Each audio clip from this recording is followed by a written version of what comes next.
Yun pong the best na palakpak para kay Jesus. Yan. Okay. Good morning. Gandang umaga po. Okay. Pwede kang makikiplash mo uli yung sa free to worship. Ayan. So, bukas po, ay nabanggit nga ni Claude sa atin na meron tayong worship day. Ayan. Hindi po siya worship night kasi hindi naman po siya gabi. Hapon po siya.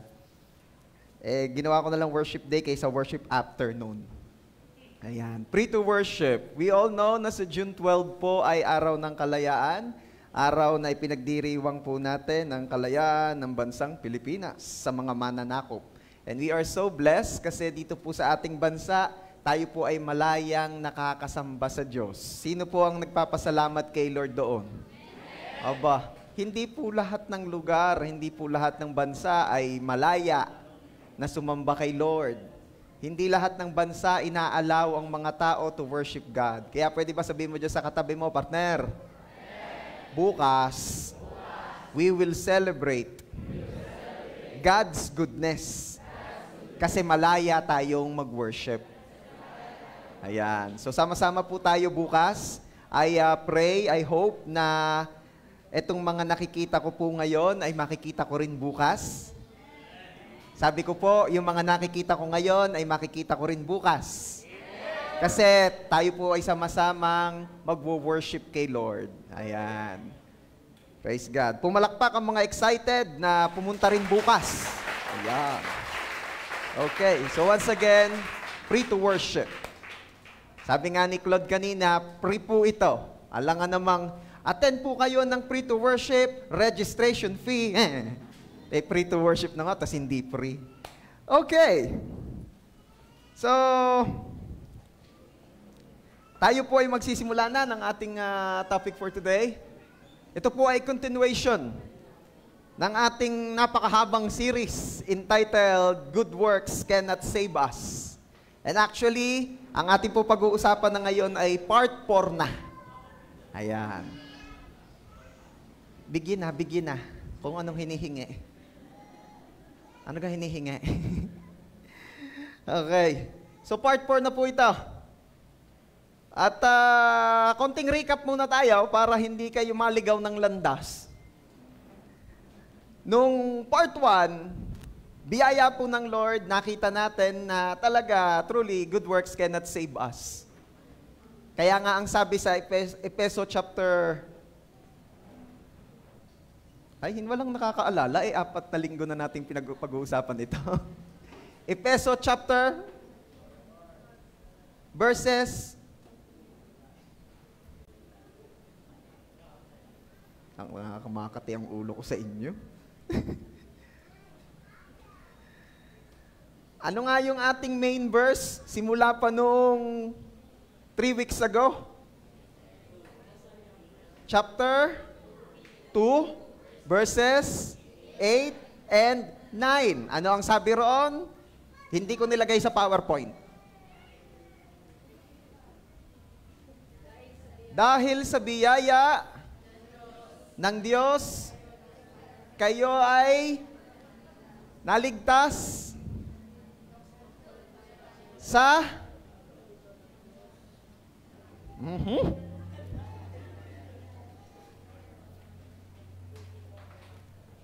hindi sa pamamagitan ng mabuting gawa. Dahil sa biyaya, kayo'y naligtas sa pananampalataya kay Kristo. Ito ay kaloob, hindi ito galing sa inyo. Hindi ito sa maayon sa mabubuting gawa upang walang makapagmalaki. Pwede ba ulitin natin? Kasi talagang gusto ko ito ay bumaon. Yung tipong kahit tulog ka, bigla kang gisingin. Ano ang sinabi sa Efeso chapter 2 verses 8 and 9? Dahil sa biyaya, ako'y naligtas. Gusto ko yung ganon, yung as in talagang naglo-loading pa ang utak, pero yung Efeso 2, 8 and 9, alam na alam mo. Kasi kung ano yung iyong pinaniniwalaan, yun ang iyong ipapamuhay. Kaya kailangan malinaw ito sa atin. Once again, ano ang Efeso chapter 2 verses 8 and 9? Dahil sa biyaya, ikay naligtas sa iyong pananampalataya kay Kristo Jesus. Ito ay hindi galing sa iyo, ito'y kaloob. Hindi ayon sa mabubuting gawa upang walang maipagmalaki ang sino man. Okay? So, do sa part 1, yan ang ating pinagdiinan. At patuloy kong idiniin nung part 2 at nung part 3 at kahit ngayon. Bakit? Kasi once again, this is the gospel. This is the good news. That we are saved by grace, not through good works so that no one can boast. Baka kasi meron dito, kahit part 4 na, ay naniniwala pa rin pupunta ka sa langit sa paggawa ng mabuti at sa pagpapakabait. Please lang, hindi po yan ang paraan. Ano ngayon, Pastor, ang paggawa ng mabuti? Kung hindi po ito ang paraan para pumunta ng langit, ano ang paggawa ng mabuti? Yun po ang pinag-usapan natin noong part 2. Ano ang role ng good works? Ano ang purpose ng good works? Bakit may good works? Napag-usapan natin doon na, una, ang good works po ay resulta ng ating relationship kay Lord. Okay? Na kaya ka nagawa ng mabuti, ito'y bunga ng pagtanggap mo kay Jesus as your Lord and Savior. At nalaman din natin doon na ang good works ay beneficial. As you do good works, may benepisyo, may pagpapala, may magagandang nangyayari. What else? As we do good works, we can win souls and make disciples. Sabi mo nga dyan sa katabi mo, partner, yung ginagawan mo ng mabuti, ay mas madali mong masyeshare ng gospel. Tama, mali? Diba? Kaysa naman yung binabag mo, tapos sasabihin mo, tanggapin mo si Jesus, tanggapin mo mukha mo, baka ganyanin ka. Diba? But as we do good things to them, oy, tara tayo kakain. Ha?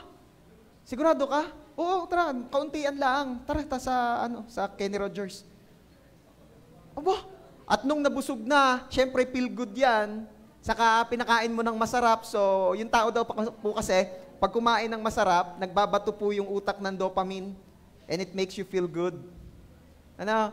Kaya pag you feel good na yan, and full na, saka mo sasabihin, alam mo, kailangan mo talaga makakilala si Jesus. Alam niyo yun? As we do good works, naglalatag po ito ng napakagandang opportunity to share Jesus. And what else? Nalaman natin that good works are for rewards. Now, we're doing good works kasi meron pong rewards na nag-iintay for those who will do this. At last Sunday, ano yung number 1 na uri ng reward na mararanasan ng mga gumagawa ng good works? Tunay na kayamanan. So kung may tunay, may hindi. Diba? Sabi mo nga dyan sa katabi mo, pag may tunay, may hindi. At ano ang tunay na kayamanan? Paano nalalaman ang tunay na kayamanan? Nananatili.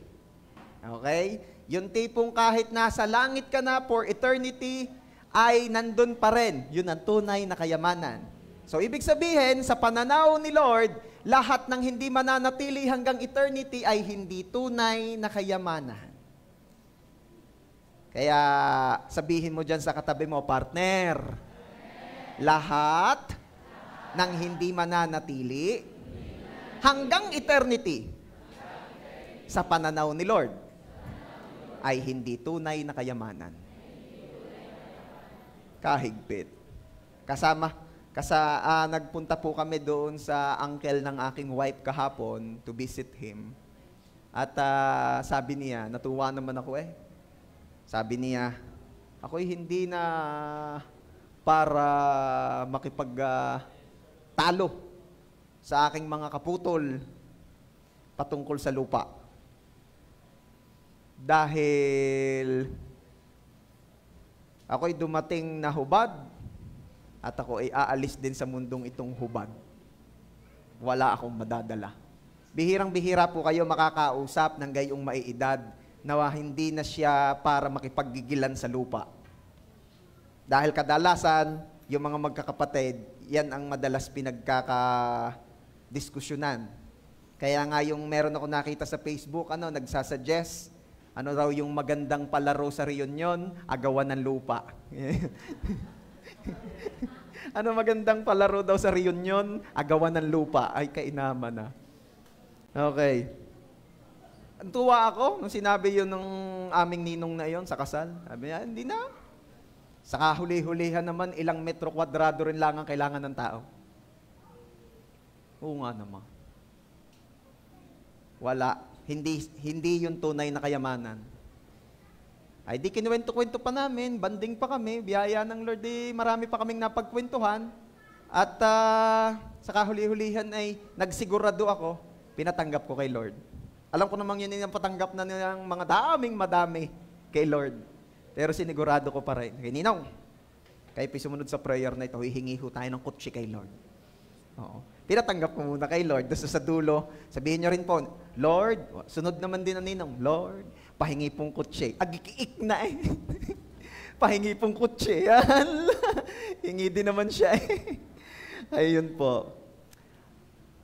Yan yung unang-unang nakita natin na reward ng mga gumagawa ng good works. Tunay na kayamanan, hindi mawawala, hindi lilipas.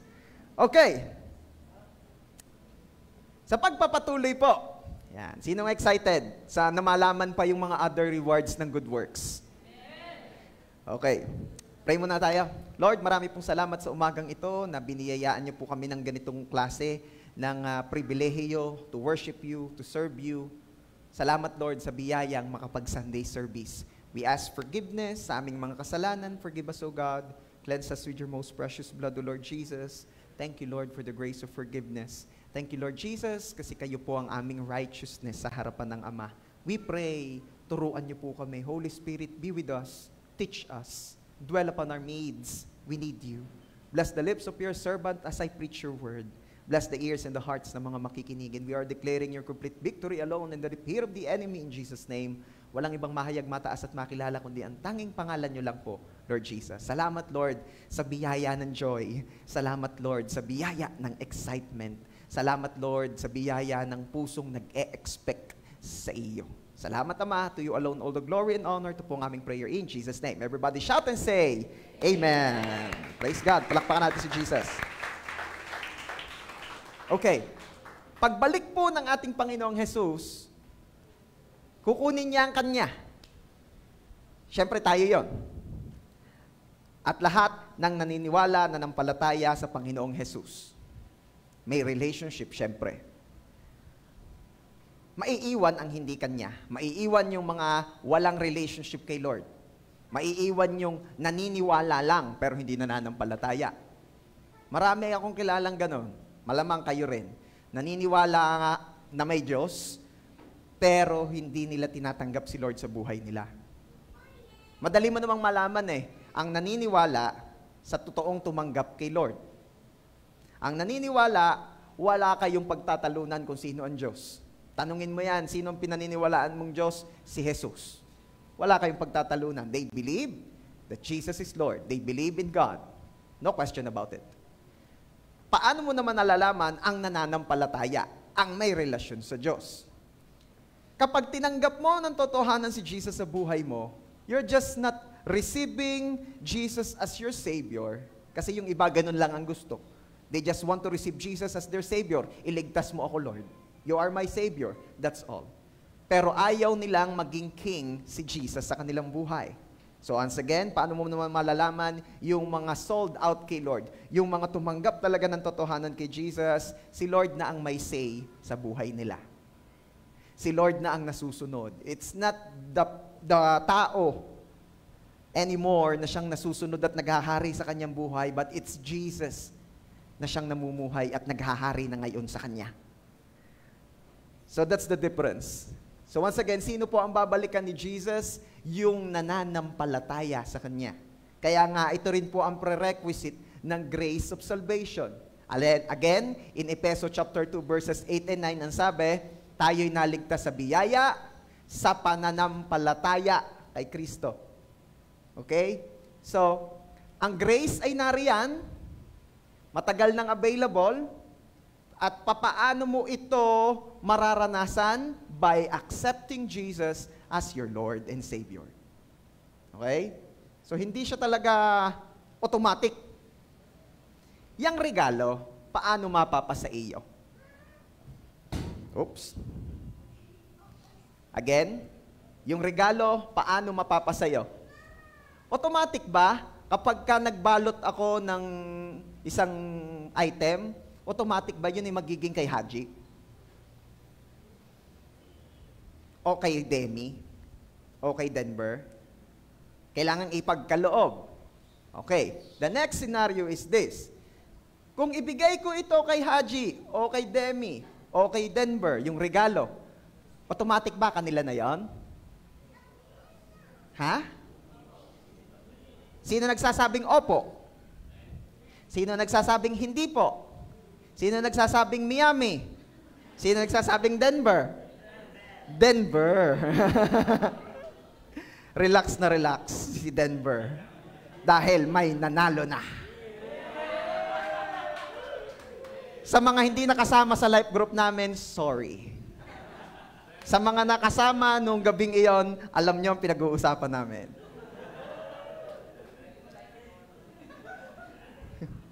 Oh, okay, maingay ha. Yung mga, hindi ko kayo pakakainin uli ng pang-ulam natin sa susunod. Pagka, kanin lang kakainin nyo. Sige. Kaya pag niyaya ko kayo, kayo'y sumama. Dahil minsan lang ako magyaya. Pag ako'y ilang beses niyong tinanggihan, di ko na kayo uli yayayain. Pag naulutan uli. Okay. Alam niyo, hindi agad-agad. Yung regalo, miski pa nakapangalan sa iyo, hindi agad mapapasa iyo unless you accept it. Unless tanggapin mo. Kaya kahit pasabihin ng isang napakapoging binata dito, Elaine, inireregalo ko sa iyo ang buhay ko. Ang puso ko. Kung hindi naman tatanggap at sasabihin, ako'y iyong iyo. Diba? Kung hindi naman tatanggapin ni Elaine, hindi rin magiging kanya. Tama, Elaine? Anong point? Ba't iba mga nasa utak ninyo? Okay? Kanina ako may mga tinatanong, wala kayong pakialam sa akin. Pag mga ganyan, yan kayo magaling. Okay. Anong punto? Ang salvation ay biyaya, ito'y regalo, ito'y kaloob. Am I right? Ito'y iniaalok ng Diyos sa atin. But, unless you receive it, unless you accept it, hindi magiging iyo. Kaya kailangan tanggapin. Kaya kailangan mong tanggapin si Jesus at ang ginawa niya sa cross ay sapat na. Yun ang ibig sabihin ng pananampalataya. Ako'y nananampalataya na si Jesus na ang gumawa ng paraan for me to be saved. Wala na akong kailangang idagdag. Wala na akong kailangang gawing mabuti o i-accomplish para ako'y masave. Pastor, hindi na ako gagawang mabuti. Hindi. After receiving the grace of salvation, automatic gagawa ka ng mabuti kasi nakipag-isa ka kay Kristo. At dahil nakipag-isa ka kay Jesus, kung ano ang goal ni Lord, yun na rin na magiging goal mo. Tama ba ako? Alam nga namang naglaro ka ng basketball, kakampi mo ang kabarangay mo, at doon ka shoot sa ring ng kalaban. Di siyempre, kung sinong tinanggap mong kakampi, kung ano ang goal nung kinampihan mo, yun na rin ang goal mo. Hello? Kaya lang, ang dami kasi yata, ang plano pa'y garin eh.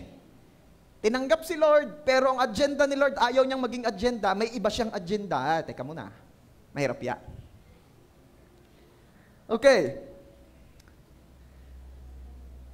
Pagbalik po ni Jesus, kukunin niya ang kanya. At ano mangyayari doon sa mga hindi niya kukuhanin? Eh, bibigyan pa rin naman ng pagkakataon yun. Mas mahirap na nga lamang. Tapos po, lahat ng kanya, bibigyan niya ng reward ayon sa ating ginawa. Ang tawag po doon ay Bema Judgment.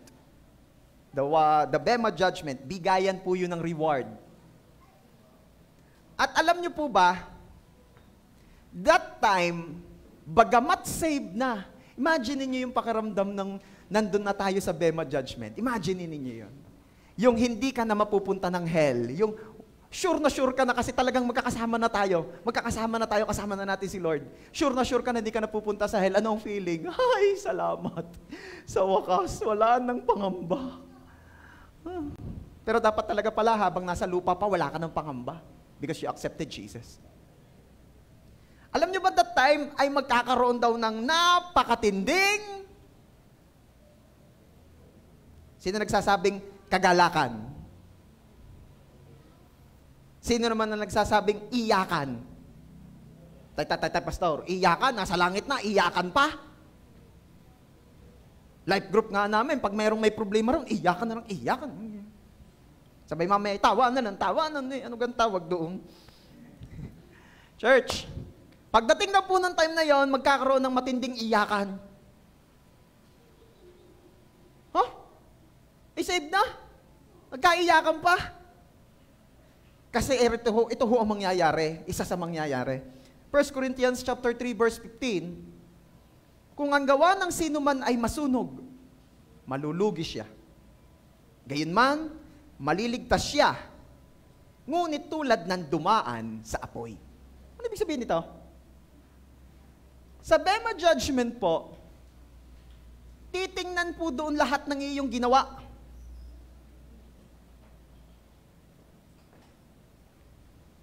Ang kaso, ang mananatili lamang at makaka-receive ng reward, mako-convert into rewards, ay yung mabubuting gawa. At anong sabi riyan ni Paul? Gayon man, maliligtas siya. Ligtas naman heaven na rin naman. Ngunit tulad ng dumaan sa apoy. Sino po yung nakarinig dito nung yain ng manakawan, wag lang masunugan? Sino nakarinig na naman? Bakit? Pag nanakawan daw, may tira pa. Pag nasunugan, walang tira. Ano sabi riyan? Pagdating daw po natin ng Bema Judgment, at wala tayong nagawang mabuti, daig tayo naman daw iligtas din, pero parang nasunugan. Ano ibig sabihin nun? Eh di katawan mo lang ang dala mo doon sa langit. Wala ka man lang kahit lato-lato. Nagets nyo yan? Di ba sabi ko sa inyo last Sunday, gusto ni Lord ma-enjoy natin to the fullest ang buhay sa langit for eternity. How can you enjoy life in eternity to the fullest kung ikaw ay garini? Maliligtas siya, ngunit tulad ng nasunugan. Walang kadala-dala. Yung mga tipong, ika naman ni Joseph, woo! Heaven ako! Tapos dumaan si James. Bip, bip! Sasabihin ni Joseph, wow! Nga talagang nasa langit na nga ako. Nga ngayon ako nakakita ng Mercedes na ginto. James, ikaw ba yan? Oo! Pag ngiti, ginto rin ang ngipin. Pagkakabig time mo! Nasa langit na nga ako. Langit na nga. Siya, ako lang may appointment pa, lalampas muna ako. Pip! Yay! At medyo nagtataka na si Joseph. Ba't ako'y lakad? Kasi yun pagmulat niyang ganun, biglang nandun na siya eh. Hindi na niyan. Natuwan, biglang napuno ng kagalakan ng kanyang puso kasi gayon daw sa langit eh. Ba't ako'y lakad? Ay, hindi. At least ako'y save. Maya-maya sa kanyang paglalakad, dadaan siya sa karsadang ginto. At ang mga nagpapalubak ng bahagya sa karsadang iyon ay mga diamante. Ganyan daw karsada sa langit, si Jesus may sabi. Habang naglalakad siya sa karsadang iyon, bigla may dumaan na naman. Para siyang, ang itsura ay parang tangke na parang hindi mo maintindihan pero napakalaking sasakyan. At ang bukasan ay sliding door. Tapos tataas na gayong. At biglang bumusina. Tadan! Sino yung? Nakatagilid pang ganyan eh. Pa-suspense. Pagharap kay Joseph, si Toots. Toots, ikaw ba yan? Yes. Wala nang iba. Ah, kakatindi na. Ano kayang sasakyan mo nga? Parang spaceship na eh. Gayon sadya, dahil biyaya ng Lord, ay naging mga life group leaders din yung mga ni-life group ko. Matindi ang reward pala talaga. Ay ano yung katabi mo, sa upuan mo, talagang nakakasilaw sa pagkinang, ang tawag dyan ay crown of rejoicing. Yan ang mga crown na matatanggap ng mga life group leaders. Mamaya, babanggitin natin daw. Sinong excited sa mga rewards? O, kinikilabutan eh. Grabe ito. Gayong ga. Ako'y mauna na ha. Dahil ako'y may pupuntahan pa, ako'y maraming pang minamanage dito. Mauna na ako. Kita-kita tayo. By the way, dumaan ka sa mansion ko. Malis na si Tots. Sabi ni Osip, ako'y walang sasakyan, wala rin akong crown. Ba't gayon? Teka muna. Ako'y napapaisip na. At pumunta siya ngayon doon sa information. Sa lahat ng may katanungan, doon ka pumunta. Sa SM nga may information, sa langit pa kaya. Madam, magandang hapon po ma'am. Magandang araw. Ano gatong oras na rito? Hindi ko alam kung anong oras pero wala ako. Hindi ako nalulungkot kung anong oras. Hindi ako nababagar sa oras dito. Kaganda talaga dito sa langit. Saka hindi na-dilim, pero wala namang araw. Dahil ang glory ni Lord ang nagpapaliwanag sa kalangitan. Mamaya, babanggitin din natin yan. Magtatanong lang po. Pasensya na po kayo sa abala. Gawa parang may kinukomputer eh. Pagharap ay si Ingrid. Sabi ni Joseph, nasa langit na nga ako.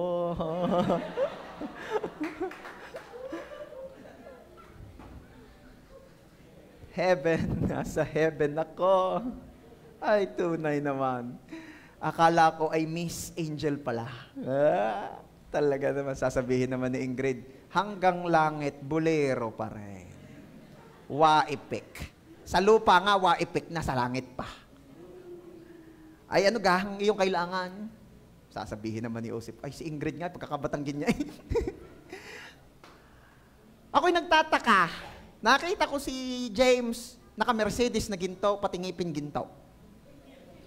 Nakita ko si Tots, ewan ko kung ano ba gayon, parang US destroyer. Hindi ko alam kung ano yung sasakyang iyon ni Tots. Tapos may corona pa.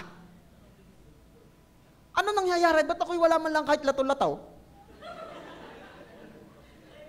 Kinomputer ni Ingrid. Joseph is Camillian Pogi. Error. Alisin mo yung Pogi. Yung sa Facebook lang yun. Alisin daw ang Pogi. Yung pumasok na. Mga nagawa nung buhay pa. Pagkakadami mo pala namang nagawa eh. Oo nga, may gumawa niya. Alangan naman ako'y nakatulala lang sa mundo. Madami ka naman palang nagawa. Ano kang susunod yan? Mga gawang pagkadaan sa apoy ay na-convert into rewards.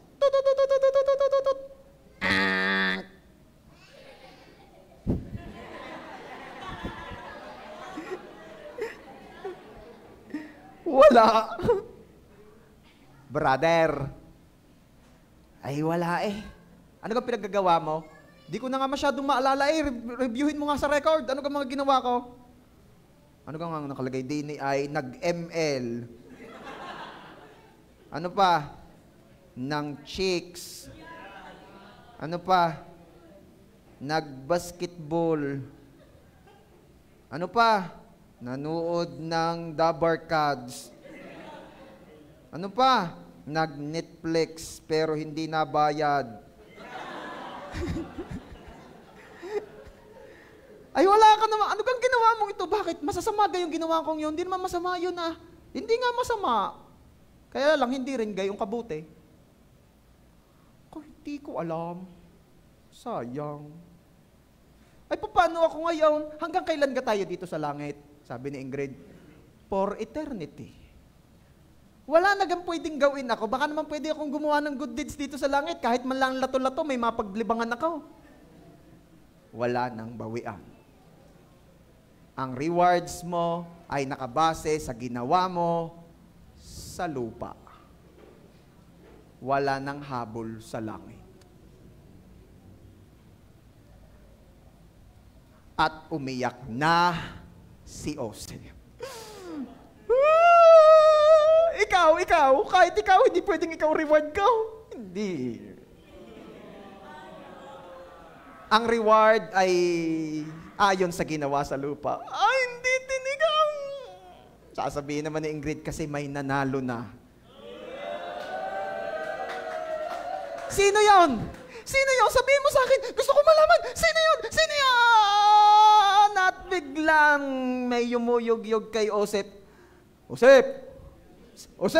Si James, ginigising si Joseph. Joseph! Sinabi ng matulog ng maaga sa Sabado ng gabi para hindi dito sa church dayo ng tulog. Hoy!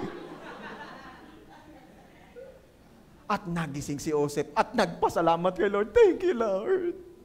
Panaginip lang pala, may pag-asa pa. Sabi mo nga dyan sa katabi mo, partner. Ayaw ko nang ligtas laang tayo. Gusto ko may rewards tayo sa heaven. Sino may gusto ng pumalakpak ng the best kay Jesus? Okay na? Closing prayer na tayo. Pag sa haba pa na rin. Sabi ko sa inyo, ito'y series. Pero at least, bago naman bumalik si Jesus, tapos na ito. Okay! Huwag nyo na akong abalahin. Dibilisan na natin. Yun ang mangyayari. Magkakaiyakan. Dahil malalaman, wala pala akong reward. At ayaw kong mangyari sa inyo yon sa atin at ayaw lalo ni Lord. Kaya nga napapag-usapan ito. Gusto kong tandaan ninyo, may iiwan ako sa inyo diyan. Huwag lang sa lupa magpayaman. Maging mayaman ka din sa langit. Ano pa? Huwag maging mayaman lang sa yamang mawawala. Baka puro yamang mawawala ang iniipon mo. Baka puro yamang mawawala at iiwan lamang ang pinagkakaabalahan mo. Maging mayaman din sa yamang mananatili. And that's the rewards in heaven. Ito yung mga review na lamang pero gusto kong itakil uli ng mabilis para hindi niyo malimutan. Matthew 16:27. Ito ay sapagkat paparito ang anak ng tao sa kalwalhatian ng kanyang ama, kasama ng kanyang mga anghel. Gagantimpalahan niya ang mga tao ayon sa kanilang mga gawa. Yan yung Bema Judgment. At anong sabi? Luke 6:23, magalak kayo sa araw na iyon at lumukso sa kagalakan. Narito, malaki ang gantimpala ninyo sa langit. Bakit ko nasabing malaki ang gantimpala sa langit? Una, si Lord na nagsabi. Padalwa, malaki ang nagsabi. Kung ang magagantimpala ay Diyos na malaki, aba, ay di siguradong malaki talaga ang gantimpala. Gaano kalaki si Lord? Sabi ng Bible, ang langit ang kanyang trono at ang sandaigdigan ang patungan ng kanyang paa. Ay, mas malaki pa kay Voltes 5 yan. Napakalaki. Kaya kung ang Diyos na nagsasabing may malaking gantimpala ay malaki, therefore, napakalaki talaga ng gantimpalang nag-iintay sa atin. Okay. Ano pa? In Matthew 6:19-20, sabi ron, huwag kayong mag-ipon para sa inyong sarili ng kayamanan dito sa lupa at aking sinorkat na sa halip, mag-ipon kayo ng kayamanan sa langit. Si Jesus ang may sabi niya. Kaya huwag puro pang lupa lamang ang iniisip at ginagawa at pinagkakaabalahan. Mag-ipon din ng kayamanan sa langit. Okay. Ano pa? Ito, napag-usapan na rin natin. Itatakil ko rin lang para mailatag ng maganda. 1 Timothy 6:17, utusan mo ang mayayaman sa kapanahonang ito na huwag silang maging mapagmataas. Bakit ko ito sinasabi sa inyo? Kasi kayo ang mga mayayaman sa kapanahonang ito. Kakaunti. Kaya ko ito sinasabi sa inyo kasi ito po kayo ang mayayaman sa kapanahonang ito. Amen. Hindi nila dapat ilagak ang kanilang pag-asa sa kayamanang walang katiyakan. Sa halip dapat nilang ilagak ang kanilang pag-asa sa buhay na Diyos na marangyang ipinagkakaloob sa atin ang lahat ng bagay upang tayo ay masiyahan. Utusan mo sila, verse 18. Utusan mo silang gumawa ng mabuti, maging mayaman sa mabubuting gawa, maging mapagbigay sila, at handang magbahagi sa iba. Ayan. Alam niyo kung bakit special mention ng mayayaman? Kasi, real talk tayo, ang mayayaman ay mas maraming kakayanan na gumawa ng mabuti. Dahil mas marami silang resources.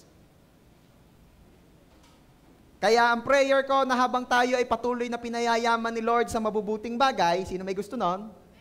Ay patuloy rin naman tayong sumagana sa mabubuting gawa. Kasi nga, to whom much is given, much is required.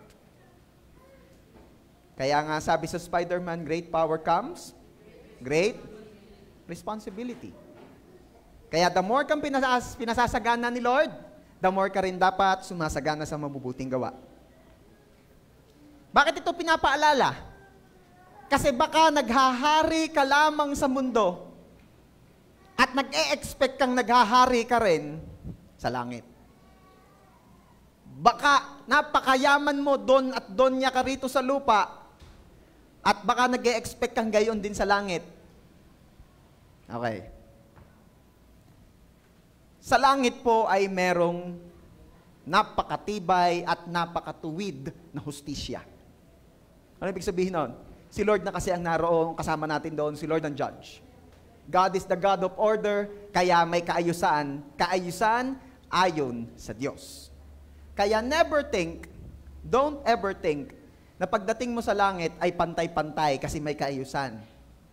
Yun po kasing pantay-pantay, yung mga ism, socialism, communism, ism. Lahat yan, ang itinataguyod ay yung magkapantay-pantay. For example, sa socialism, magtatrabaho si Haji, papakahirap. Tapos, napakalaki ng tax. Dahil yung tax na kinaltas na malaki kay Haji, ay ibibigay doon sa mga hindi nagtatrabaho, doon sa mga tamad. Papayag ka. Bakit? Para pantay-pantay. Nasa hustisya doon. Sa langit po ay hindi gayon. Sa langit, ang iyong posisyon doon ay depende sa ginawa mo sa lupa. Kaya nakita ninyo yung panaginip ni Joseph? Si Joseph ay lakad, si James ay naka-Mercedes na ginto. Diba? Talagang mangyayari yon. Kanino po kay Joseph? Hindi. Panaginip lang yon at saka example lang yon sa marami. Lalo't pag di nila ito naunawaan. Kaya kapag mayaman ka rito sa lupa, gamitin mo ang yaman mo sa paggawa ng mabuti upang dumami rin ang kayamanan mo sa langit. Kaya pala ang sabi ni Jesus in Matthew 19:30, but many who are the greatest now will be the least important then, and those who seem least important now will be the greatest then. Kaya pala merong mga matataas na magiging mababa at may mga mabababang magiging mataas. Eh si Jesus na nagsasabi niyan, ganyan sa langit. Okay? So actually, that's just a continuation po nung number 1 yung tunay na kayamanan. Number 2, 5 rewards po ito Number 2, another reward na mararanasan ng mga gagawa ng good works. Again, dilinawin ko. Ang good works po ay resulta ng relationship kay Jesus nung tayo ay nakakilala ng totohanan kay Jesus. Resulta ng kaligtasan. Baka kasi meron ditong gumawa ng good works for rewards, pero hindi naman naiintindihan pa how to be saved. Kailangan maging malinaw. Jesus said, I am the way, the truth, and the life. No one can come to the Father except through me. So, pinag-uusapan natin ito ay may prerequisite na nauna. Ano ibig sabihin? Hindi ka makakapag-geometry kung hindi ka nag-algebra. Are you with me? So, hindi mo pwedeng targetin na agad ang rewards by doing good works kung hindi mo pa tinatanggap ang grace of salvation through faith in Christ Jesus. Okay? Kaya kailangan mo nang maging malinaw. Ikaw ay naligtas sa biyaya, sa pananampalataya kay Jesus. Ito'y pinagkaloob lang sa iyo, hindi ito galing sa iyo. Hindi sa mabubuting gawa para wala kang maipagmalaki. Ay sadyang pauulit-ulitin ko ito. Sabi ko nga sa inyo, ang goal ko ay ano? Yung kahit biglang gisingin ay masasabi mo ang Efeso 2:8 and 9. Life group leaders, practicein sa life group ninyo yan. At magkakaroon tayo ng contest, life group na pinakamagaling sa Efeso chapter 2 verse 8 and 9. Bahala kayo, basta pagalingan. Gagawin natin yan sa banda-banda riyan, yung battle of the life groups. Saya yun. Okay. Ano pa ang magiging reward natin? Number 2, maghuhukom. Huh? Yes. Kaya kahit hindi ka mag-law at hindi ka pumasa sa bar, magiging judge. Sabihin mo nga dyan sa katabi mo, pwede ka pala maging judge. Ngayon naman, doon sa kabila, tawagin mo ngayon yan, judge. Iyo, ginanahan na si Joseph, judge na. 1 Corinthians chapter 6 verse 2, hindi ba ninyo alam na ang mga hinirang ng Diyos ang hahatol sa sanlibutan? Bah. Ay, parang yung pinagmamasdan ko kayo dito ngayon sa unahan merong parang napapaumis, merong hindi maabot ng utak, merong gayon pa rin ang itsura katulad nung nagsimula. Humanda kayo din sa susunod. 1 Corinthians chapter 6 verse 3. Hindi ba ninyo alam na hahatulan natin ang mga anghel? Pastor. Yung maging judge ng sanlibutan ay hindi ko na malunok. Tapos ngayon, pati angels, hahatulan namin? Gaano na lang ang mga bagay na may kinalaman sa buhay na ito? Gustong sabihin ni Paul, hoy, ang tindi ng rewards. Ito ang mga example ng reward. Ikaw magiging isa sa judges. At ultimong angels, huhusgahan mo. Hahatulan mo. Kaya sabi ni Paul, kaya gaano na lang yung mga bagay na may kinalaman sa buhay na ito, wag ka tuong magpapakapokus dyan.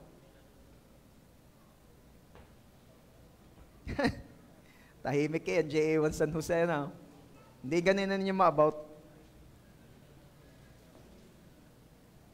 Pag Bible po nagsabi, maniwala ka na. Sino po ang naniniwala rito na ang Bible ay salita ng Diyos? Kaya pag ang Diyos ang nagsabi, hindi na subject for discussion. Ito po ay isa sa mga reward na mararanasan ng mga gagawa ng good works. Pastor, tanong, bakit pati angel ay hahatulan namin? Ito yan. Sa virtue po ng creation, sadyang nilikhang ang tao ay mas mababa kaysa sa mga angels. Okay?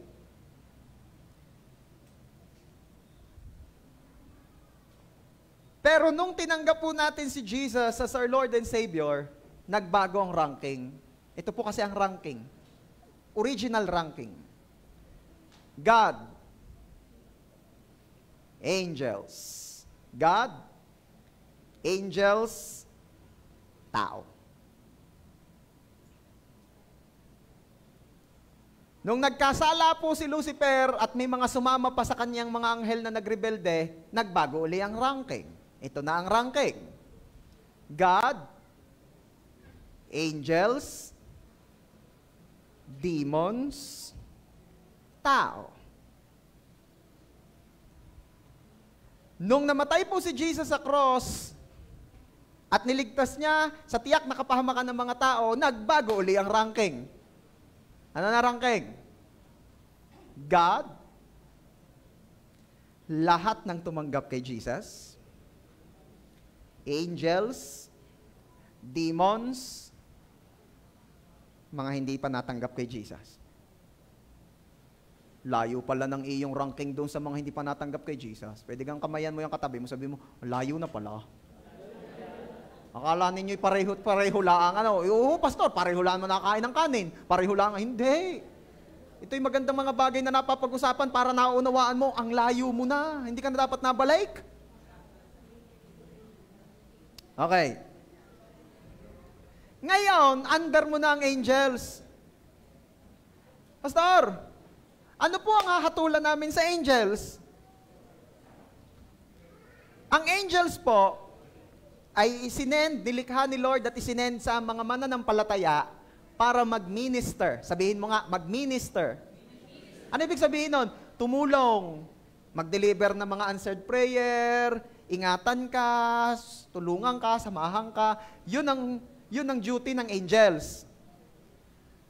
At may mga angels, possible na may mga angels na hindi magiging faithful sa kanilang dapat gawin. Oh, may kilala nga ako, ang sabi nagpapatama daw siya sa trabaho. Eh di ba may angels din nagpapatama sa trabaho? Hindi ko alam. Okay? Huwag kayong tumawa at huwag niyong tingnan. Oh. Yun na may napahapyawan ko lang kasi naniniwala ako, minsan may mga angels din na hindi talagang ganun ka-faithful at sila'y huhusgahan. Nino? Natin. Sabi mo nga dyan sa katabi mo, kung ano man ang pangalan niyan, lagyan mo muna ng judge sa unahan. Halimbawa si Leia, Judge Leia. Di ba? O ba't tinawag mo rin Leia yung katabi mo? Hindi, example nga yun. Di, sabi mo, Judge Eliza. Judge Jonabels. Di ba? Jonabel naman talaga pangalan ni Jonabel, ano, walang S. Nasanay na lang, Jonabels. Okay. So, maghuhukom. Ultimong angel, suhukuman mo. Grabe itong reward na ito. Number 3, maghahari. Matindi pa. Patindi ng patindi ito. Kanina judge lang, ngayon ni hari na. Ay, pastor, hindi naman pwede yata. Paano yun, pastor? Maghahari. Daming hari. Sa bahay nga namin, hindi pwedeng maraming hari. Isa lang ang hari. Basa. 2 Timothy chapter 2 verse 12. Kung tayo'y nagtitiis ng hirap sa mundong ito, maghahari din tayong kapiling niya. Maghahari. Basta nagtitiis. Nananatiling gumagawa ng pinagagawa ni Lord kahit hindi nakadalian. Sabihin mo nga dyan sa katabi mo, maghahari ka pala. Siyempre, hari na yung will ni Lord, hindi hari ng kadiliman, hindi haring yabang, ha? Okay. At under po niyang maghahari, may mga specific pang uri ng pamumuno. Hindi ko sa inyo mahaba ito. Letter A. Number 3, letter A. Mamamahala sa maraming bagay. Matthew chapter 25 verse 21, sinabi ng kanyang Panginoon sa kanya, magaling ang iyong ginawa. Ikaw ay mabuti at tapat na alipin. Naging tapat ka sa kakaunting bagay, pamamahalain kita sa maraming mga bagay. Pumasok ka sa kagalakan ng iyong Panginoon. You're familiar with this story? Ito po ay yung kinikwento ni Jesus about the talents. Na mayroong isang mayamang lalaki na nagbilin sa 3 alipin, pinagbili na ng 5, ng 2 at ng 1. At ano sabi? Negosyuhin ninyo yan. Pagbalik ko, tayo magpupulong tungkol diyan. At umalis nga yung mayaman, nung siya'y bumalik, nirepeatin niya yung kanyang 3 pinagkatiwalaan. Ang sabi niya doon sa isa, anong ginawa mo sa 5 pinagkatiwala ko sa iyo? Ninegosyo ko po, tumubo rin ng 5 pa, 10 na po. Aba, mabuting alipin. Ikaw, anong ginawa mo sa 2 pinagkatiwala ko sa iyo? Tumubo po ng 1, 3 na po ngayon. Aba, very good. Ikaw, anong ginawa mo doon sa pinagkatiwala kong 1? Ako ho'y natakot, kaysa mawala, edi tinago ko na lang ho. Hindi mo pinangnegosyo. Hindi ho, kaysa ho, mawala. At saka, gayan ho ang ugali ninyo. Nakuha ho kayo ng hindi nyo pinaghirapan. Ako hinatakot. Tinago ko na. Anong sabi? Masamang alipin. Yang kakaunting meron ka, hindi ka napagkatiwalaan sa kakaunti. Yang kakaunting iyan, ibibigay doon sa may 10. At kayo naman, napagkatiwalaan kayong 2 sa kakaunti, pagkakatiwalaan kayo sa mas marami. Kaya yung mga napapagkatiwalaan dito sa lupa sa kakaunti, pagdating mo sa langit, pagkakatiwalaan kang mamahala sa mas maraming bagay. Ay kanina'y judge lamang, pastor, ay ngayon manager na. Sabi mo nga dyan sa katabi mo, partner. Kanina judge ka? Abay, ngayon na may manager? Magmamanage ka ng mas maraming bagay. Hello? Sabi nung isa, yang kay blessing, parang lalo yata ako mapapagod sa langit. Dahil mamamahala ako ng maraming bagay. Hindi naman kasi kagaya dito sa lupa ang pagiging manager sa langit. Ang manager sa langit, meron din kang mga under mo. Hindi ka mapapagod. Tuloy natin. Ano pa? Ang under niya maghahari. Letter B. Mamamahala sa mga lunsod. Oo, kanina judge. Naging manager. Tapos ngayon, ano na? Mayor? Sabi mo nga dyan sa katabi mo, magandang araw po, Mayor.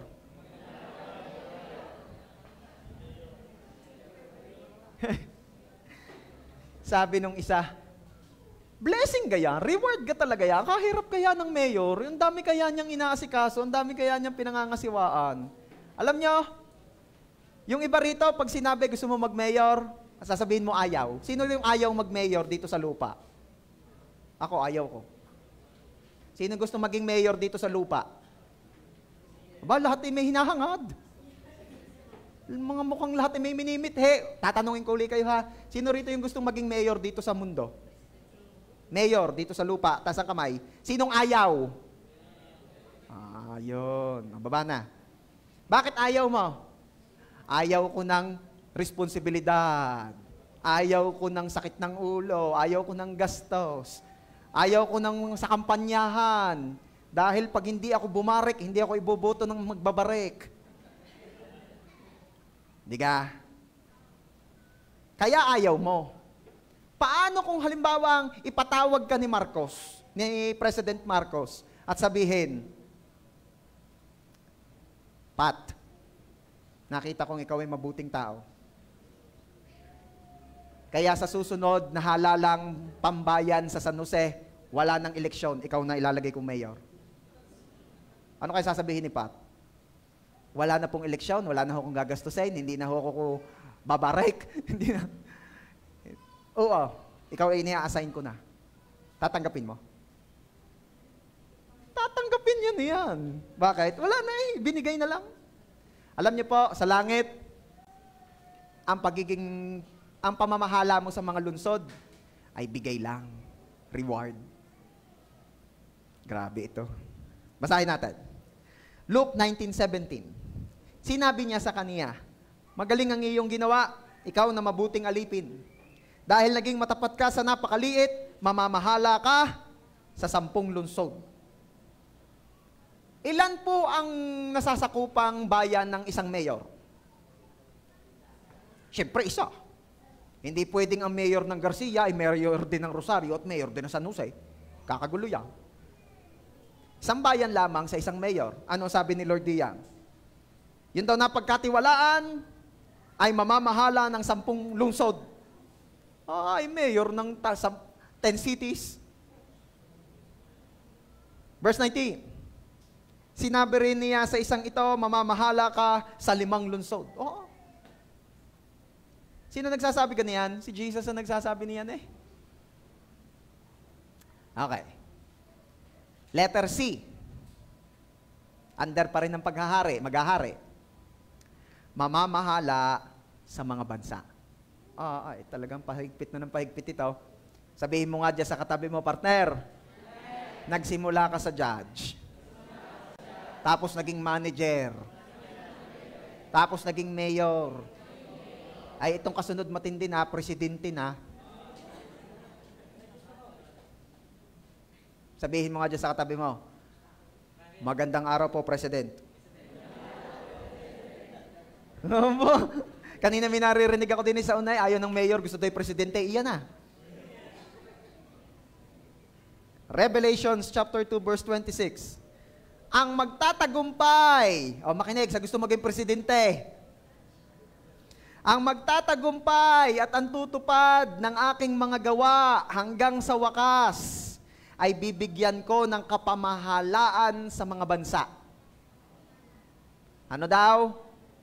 Yun daw mga magtatagumpay at tutupad ng aking mga gawa. Ibig sabihin, yung magtatagumpay at patuloy na gagawa hanggang wakas ng ipinapagawa ni Lord. Ang reward ay kapamahalaan sa mga bansa. Matindi ito. Ay hindi iisang bansa, ay mga bansa. Na-imagine nyo kung paano ito mangyayari. Mga bansa. Ilan ang born again? Ilan ang Christian? Ilan ang gagawa ng good works? Ilan ang re-receive ng rewards? Ay ano pa pamamahalaan ng iba? Tayo, ilan tayo dito? 450. Ay ilang galangang bansa? Ay paano kapag ang tinanggapan ni Pasnix ay 10, kagaya nung kanina? Tapos ang tinanggap ni Bieber 5. Ay ano pang pamamahalaan ng iba? Guyam? Ano pang pamamahalaan ng iba? Dagat? Sumunod kayo sa akin mga galunggong. Ay hindi. Parang hindi promotion yun parang demotion Parang yung presidente ka naman ng hawot. Nakahirap naman. Sorry. Hindi ka. Mamaya, makikita ninyo. Ay, hindi ko na malunok, pastor. Nahirapan ako kung magproseso ng utak ko. Garinig ha. Kaya po ganito ang mga rewards na inihahanda ng Diyos sa atin. Kasi siya Diyos na malaki. At ang kanya pag-iisip ay hindi abot ng isip natin kakaliit-liit. Ang liit ng ating utak. Hindi pa nagana lahat. Di ka? Part lang ng utak natin nagana, hindi pa nagana lahat? Ito pa. Sa tingin ninyo, bakit binigyan tayo ni Lord ng gayong kalaking utak tas hindi naman di pagaganahin lahat? Sabi ng Bible, lahat ng ginawa ni Lord ay mabuti. Lahat may purpose. Di ba? Ano ang purpose ng kilay? Anong para ahitin? Anong para bunutin? Para pupak na paglinggo? Hindi. Ano ang purpose ng kilay? Para pag tumulo ang pawis, dadaan siya dito, papaganan. Kaya pag natulo ang pawis mo, dito mo nararamdaman, dito mo napupunas, hindi nadiretso sa mata. Diba? Pwera na lang kung talagang pawis na pawis ka at di nakayanin ang kilay mo. May purpose lahat. Ngayon, Pastor, ano ang purpose ng utak na kalaki-laki tapos kakapiranggot naman ng nagana, yung iba di pa ginagamit? Rico, anong purpose? Alam niyo po, sa kahuli-hulihang panahon, pagkasama na natin si Lord, pagaganahin ni Lord yung buong utak mong yan. For you to understand everything. Ngayon, di mo maunawaan itong mga rewards na to, ang liit nga ng nagana. Kakagayon, hindi pa ginagamit ng iba. Di ba? Maunawaan mo ito. Kaya nga ang sabi sa 1 Corinthians 2:9, however, as it is written, what no eye has seen, what no ear has heard, and what no human mind has conceived, the things God prepared for those who love Him. Grabe ito. Hindi pa raw naaabot ng isip ng tao ang mga inihanda ng Diyos sa mga umiibig sa Kanya. Wow! Kaya gusto ko po, kung hindi mo man maunawaan, pag Diyos ang may sabi, paniwalaan mo na lang. Again, kapag Diyos ang may sabi, paniwalaan natin. Hindi ko po maunawaan, gusto ko pong i-analyze, gusto ko pong maabot ng utak ko, hindi nga about. Maniwala ka na lang. Again, Pastor, ay saan mamamahala naman yung iba? Ay kung halimbawa dito malamang sa JA1 San Jose, magtigigisa na tayong bansa, pinakamahina na yon, tigigisa, ay ano ho ang pamamahalaan ng iba? Kumapit ka, umupo ka ng ayos sa susunod. Under pa rin po ng maghahari. Letter D, mamamahala sa other parts ng universe. Dumali na si Pastor. Ano yung presidente ako ng alien?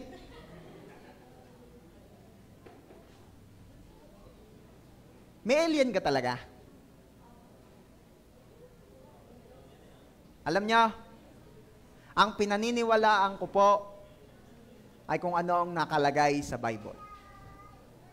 Kaya kung wala pong na-mention na kung ano man sa Bible, therefore, hindi ako maniniwala doon. Meron ka pong multo? Meron. Si Jesus pang mismo may sabi. Na nung siya'y naglalakad sa tubig, natakot ang mga disipulo at nagsigawan, "Multo! Multo!" Ano sabi ni Jesus? Ang multo, walang katawan. Ako may katawan. Ano ako? Hindi ako multo. Diba? Ano sabi ni Peter? Kung kayo talaga yan, pasunurin nyo rin po ako riyan. Halika. At lumakad si Peter sa tubig. Yun ang story.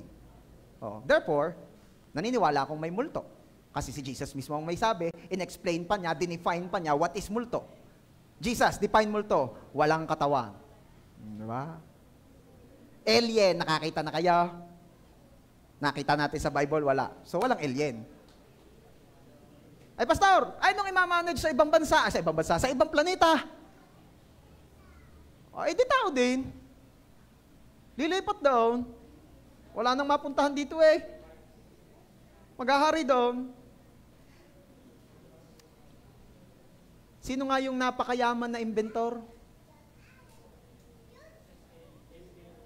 Ano nga pangalan nun? Si Ion. Wear your mask. Basta yun na yun. Elon Musk. Sino nakabalitang si Elon Musk ay nag-o-offer ng trip to the moon, back to yung balikan. Tapos, gumagawa na siya ng spaceship na budget meal, yung hindi kasing mahal ng ginagawa ng NASA, para makapag-establish na ng something sa Mars. Didiskitahan na niya ay Mars. Mukhang mangangamkam na doon. O, sinong gusto magpa-reserve ng lote habang mura pa? Sister Glads, pagkakataon na natin ito. Oh.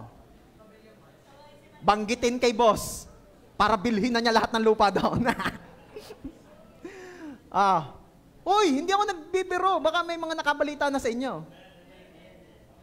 Ibang mag-isip yung taong yun. Si Mas na yun.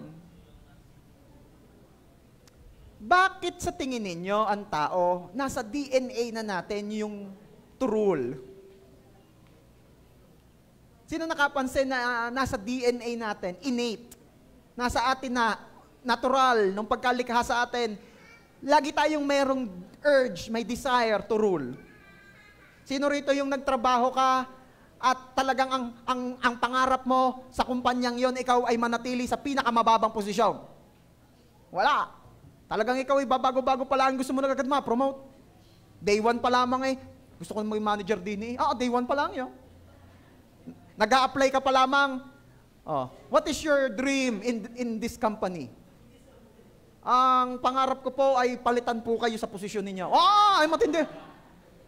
Hello? Napansin nyo? Meron kang desire na mamuno. Dangan na nga lang minsan yung iba'y umaayaw dahil ayaw niyan lang pagdaanan yung hirap, yung proseso, yung gastos, etc. Pero lahat tayo may desire na mamuno. Bakit? Kasi nilagay talaga yan ni Lord sa iyo. Nilagay talaga yan ni Lord dito. Nasabi ko nga sa inyo, sa huling panahon, i-activate ni Lord yung buong utak mo, gagana yan, at makikita mo, I am destined to rule. I am created to reign with God. Yun talaga yun. For we are destined for greater things. Okay. Mamamahala sa other parts ng universe. Sari-sari po kayo.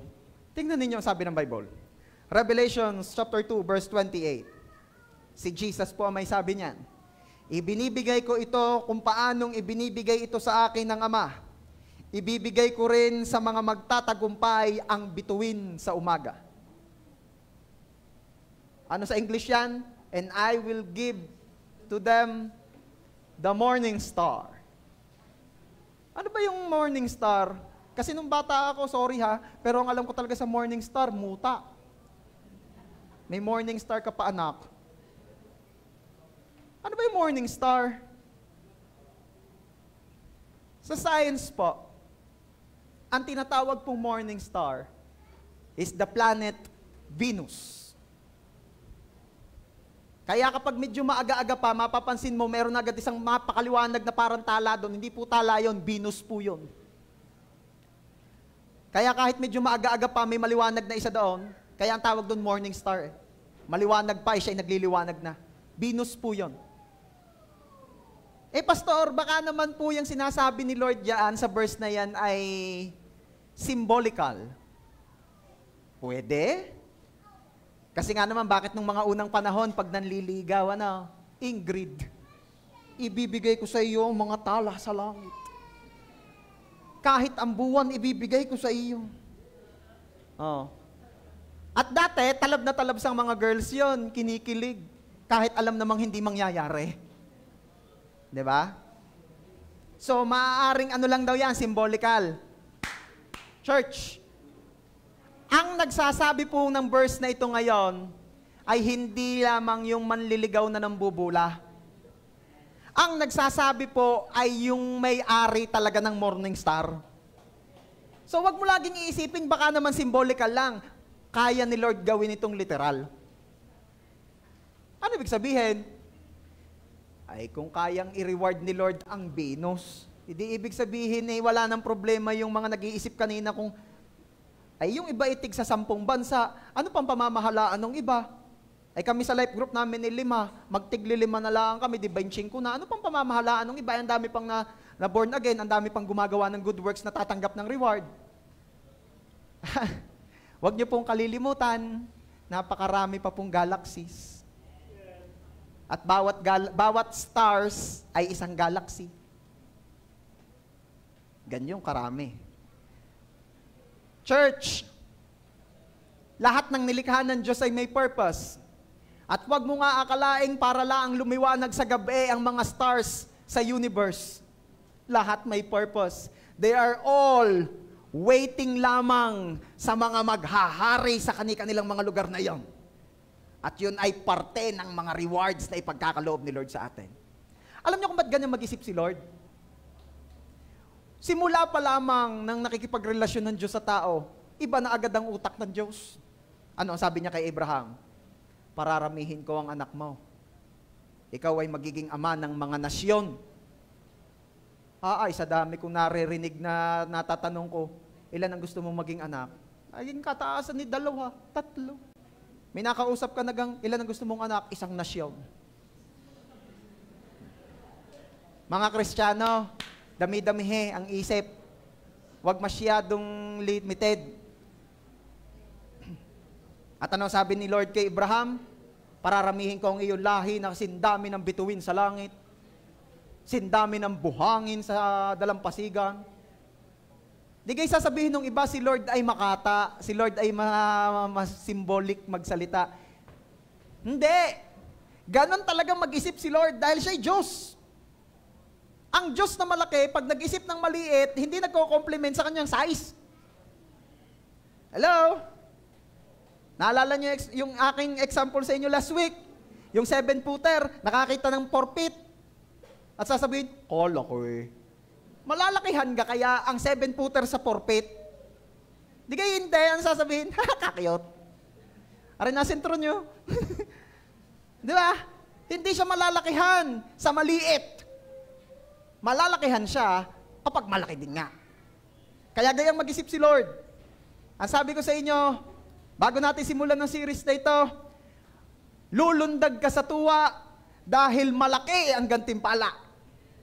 Di nyo naman lunok nga Pinag-uusapan pa lamang. Ibig sabihin pala, Pastor, pag si Jimel ay sumagana sa mabubuting gawa, pwede siyang maging hari ng Venus. Yes. Kung Venus ang ibibigay sa iyo, paano kung Namek ang ibigay sa iyo?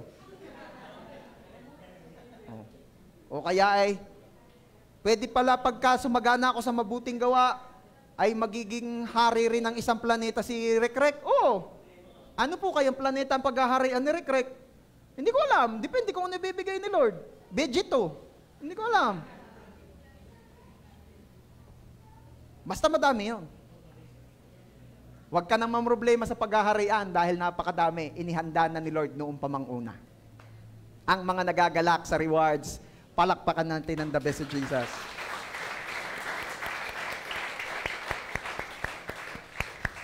Yung gako kaya talaga, pastor, ay ibibigay ni Lord. Basa, Romans 8:32. He who did not spare His own Son, but gave Him up for us all, who will He not also along with Him graciously give us all things? Siya na hindi ipinagdamot ang kanya nag-iisang anak na ibigay sa atin, ano pang hindi niya kayang ibigay sa iyo? Tindi nito.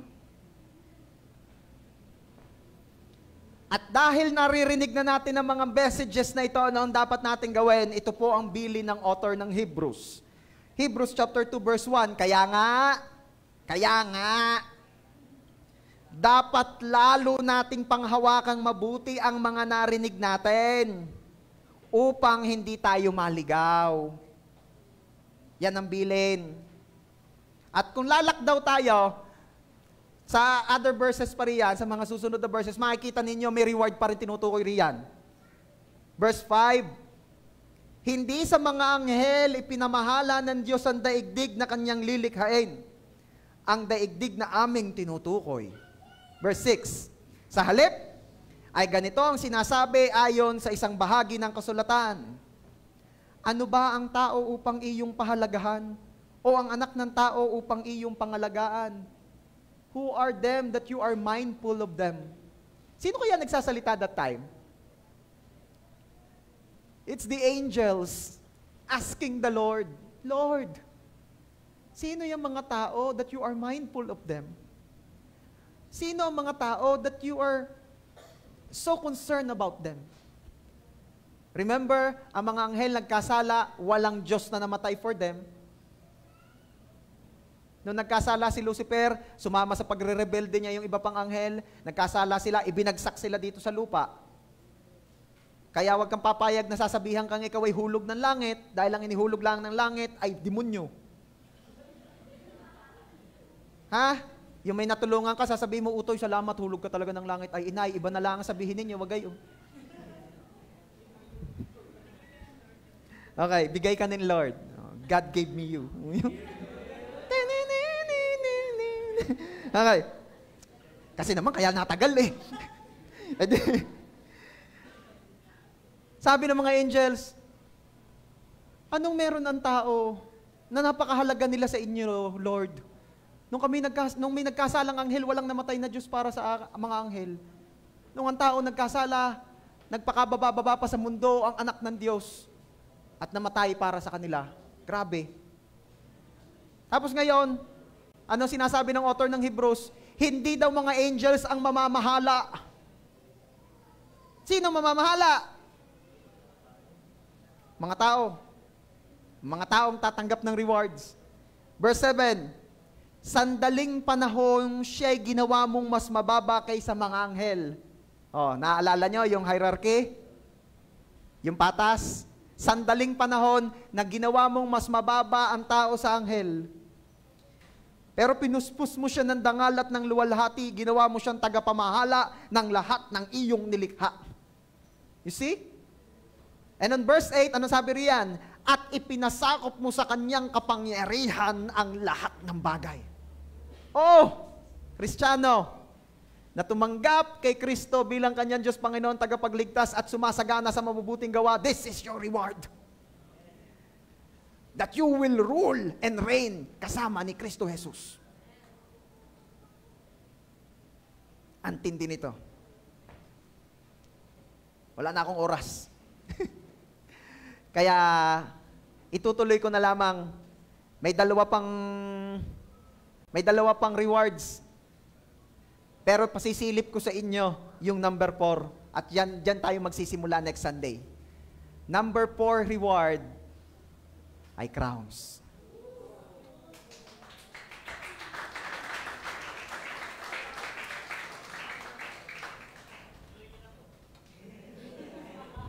Dahil wala ka na sa Sunday.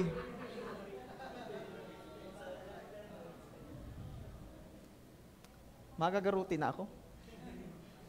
Overtime. Next Sunday na.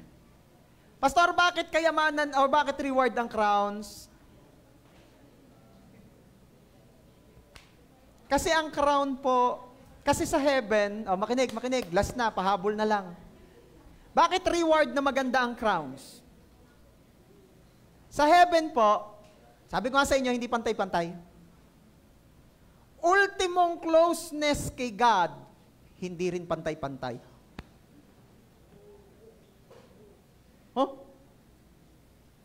Kala ko pa naman, pag nasa langit na ako, makakasama ko na si Lord. Nandun ka, pero hindi kayo close. Na-close. Talaga po. Remember, God is a king. So, kung king si Lord, ano ang setup ng gobyerno sa langit? Kingdom. Where there is a king who rule and reign forevermore. At nakita natin ang setup ng kingdom. If you want to approach the king, kailangan may dala kang offering. No wonder, nung yung mga pantas ay pumunta sa bagong panganak na Jesus, may dala silang offering. Namely gold, frankincense, silver, and myrrh. Meron silang offering. Kasi nga, if you want to approach the king, kailangan meron kang offering. Pagdating mo sa heaven, ano kang i-offer mo kay Lord? Crowns. If you want to approach the king, kailangan meron kang crown.